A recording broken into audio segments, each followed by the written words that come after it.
کو وہ چاہتے ہیں کہ قرآن مجید کے وجود کو ختم کر دیا جائے، اور جو ممکن نہیں ہے۔ کتنے نسخے جلاؤ گے، اس کتاب کو ختم نہیں کر سکتے۔ اگر تم قرآن مجید پر پابندی بھی عائد کر دو، جس طرح ما وراء النہر کی ان ریاستوں میں ہوا تھا، قرآن مجید پہ پابندی تھی، کوئی گھر میں قرآن نہیں رکھ سکتا تھا، پکڑا جائے تو اس کا گھر گرا دیا جاتا تھا۔ لیکن جب یہ ریاستیں آزاد ہوئیں اور یہاں سے لوگ قرآن مجید لے کر وہاں گئے، وہ قرآن اٹھاتے تھے اور چومتے تھے اور روتے تھے اور کھولتے تھے، چنتے پڑھنا نہیں آتا تھا، اور جب یہاں سے گیا ہوا کوئی شخص ایک آیت پڑھتا تو وہ آگے پڑھنے لگ جاتے، تو انہیں کہا جاتا تمہیں تو پڑھنا نہیں آتا، تم زبانی پڑھ رہے ہو۔ کہا کہ ہمارے پاس قرآن مجید کا نسخہ تو موجود نہیں ہے، لیکن ہماری ماں نے ہمیں قرآن یاد کروایا ہوا ہے۔ قرآن مجید کا مقابلہ ممکن نہیں ہے۔ یہ ہارے ہوئے لوگ ہیں جو نسخہ کتاب رحمت قرآن مجید کو آگ لگا کر اپنے خود سے باطنی کا اظہار کر رہے ہیں۔ اس سے کتاب رحمت کی عظمت پر کوئی فرق نہیں آئے گا۔ اس کتاب رحمت کو کائنات سے محو نہیں کیا جا سکتا، سینوں سے، دلوں سے، دماغوں سے، روحوں سے۔ اور اللہ تعالیٰ نے قرآن مجید کی حفاظت کا جو ذمہ اپنے ذمہ کرم پہ لیا ہوا ہے، کس طرح اس کتاب کو محو کیا جا سکتا ہے، اس کو مٹایا جا سکتا ہے۔ یہ ہدایت کا سرچشمہ، یہ نور و نکہت کا روشن حوالہ، یہ اجالوں کا نقیب، یہ منور اور تابع کتاب۔ میں یہ بھی سوچتا ہوں کہ لوگ لوگوں سے ڈرتے ہیں، یہ کیسی قوم ہے جو کتاب سے ڈرتی ہے؟ تو کچھ ہے نا کتاب میں، جس وجہ سے یہ ایک کتاب سے ڈر رہے ہیں۔ اقبال نے کہا تھا کتاب زندہ قرآن حکیم، حکمت او لا یزال است قدیم۔ یہ زندہ کتاب ہے۔ آپ اگر مجھے معافی دیں، یہ امت تو مردہ ہو سکتی ہے لیکن کتاب مردہ نہیں ہو سکتی۔ اس وقت امت مردہ ہے، مردہ زائن از بطون امہات۔ اقبال نے تو یہاں کہا تھا کہ آگے جو پیدا بھی ہو رہے ہیں وہ بھی مردہ پیدا ہو رہے ہیں ماؤں کے پیٹوں سے۔ یہ امت مردہ ہے اس وقت، تبھی یہ ہوا ہے۔ زندہ قوموں کے ساتھ ایسے نہیں ہوتا، لیکن کتاب مردہ نہیں ہے، کتاب زندہ ہے۔ ہمارے اندر اگر زندگی کی کہیں کوئی رمق موجود ہے تو وہ اس کتاب کی وجہ سے یا زندہ رسول کی وجہ سے، ورنہ ہم اپنا وجود ختم کر چکے ہوتے۔ یہ کتاب ہمیں مرنے نہیں دیتی، اس نے ہمیں زندہ رکھا ہوا ہے۔ پوری دنیا کفر کو اس کتاب نے سیخ پا کر دیا، اور یہ اپنے پارلیمنٹ کے اندر ہاتھ میں اٹھا کہتے ہیں اس کتاب کے ہوتے ہوئے مسلمانوں کو نہیں مٹا سکتے۔ تو اس کا مطلب یہ ہوا کہ تم مسلمانوں کو مٹا نہیں سکتے، چونکہ اس کتاب کی حفاظت اللہ نے اپنے ذمہ کرم پہ لی ہوئی ہے۔ اس کتاب کو تم مٹا نہیں سکتے، اللہ مٹنے نہیں دے گا۔ تو جب اس کتاب کو تم نہیں مٹا سکتے تو اسلام کو بھی نہیں مٹا سکتے۔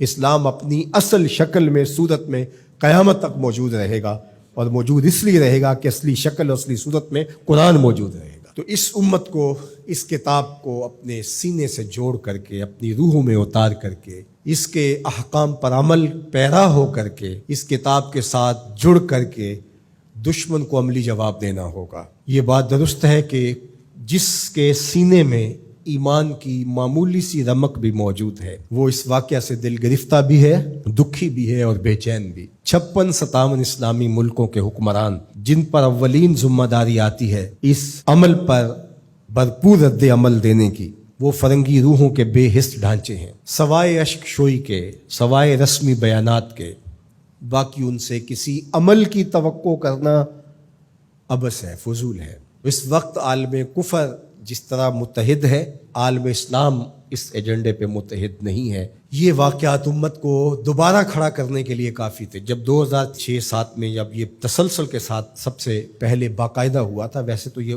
عرصہ ہائے دراز سے یہ سلسلے چل رہے ہیں، تو اس وقت میں بڑا پر امید تھا۔ جس طرح لوگ ایک دم سڑکوں پہ نکل آئے، مجھے لگتا تھا کہ جو اقبال نے کہا تھا مسلمان کو مسلمان کر دیا طوفان مغرب نے، تلاتم ہائے دریا ہی سے ہے گوہر کی سیرابی، کہ طوفان مغرب نے مسلمان کو مسلمان کر دیا ہے۔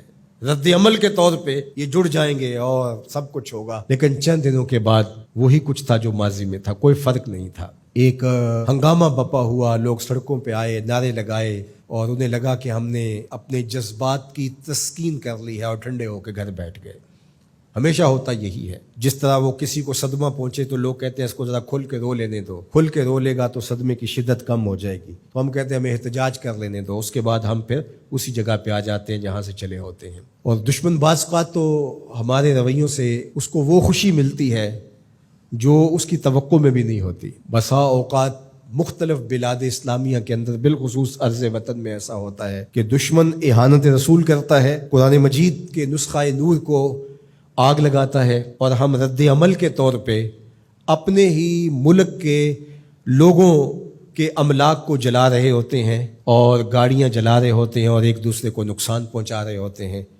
تو دشمن اس وقت کس قدر خوش ہوتا ہوگا جب اس نے ادھر قرآن مجید کے نسخے کو آگ لگائی اور ادھر ملک کی گلیوں اور سڑکوں سے دھواں اٹھنے لگا اور لوگ ایک دوسرے کے خلاف کھڑے ہو گئے اور املاک کو برباد کرنے لگے۔ تو اس کو تو یہ توقع بھی نہیں تھی۔ اگر اس کو یہ لگے کہ میرے اس عمل سے مسلمان جاگ جائیں گے اور کھڑے ہو جائیں گے اور اس کتاب کے ساتھ جڑ جائیں گے اور اپنی عملی زندگی کو اس کتاب کے دائرے میں لے آئیں گے، تو وہ کبھی بھی یہ عمل نہ کرے۔ اسے پتہ ہے کہ یہ اللہ اکبر، اقبال نے کہا سچ اگر پوچھے تو یہ امت حامل قرآن نہیں، یہ اصل اس نے قرآن اٹھایا ہی نہیں ہے، یہ صرف کتاب کو چومنے چاٹنے والے اور قول و قرار کی نوبت آئے تو سر پہ اٹھانے والے لوگ ہیں، یہ اصل میں حامل کتاب ہے ہی نہیں ہے۔ ہمیں اجتماعی توبہ کرنی ہوگی، اللہ سے معافی مانگنا ہوگی۔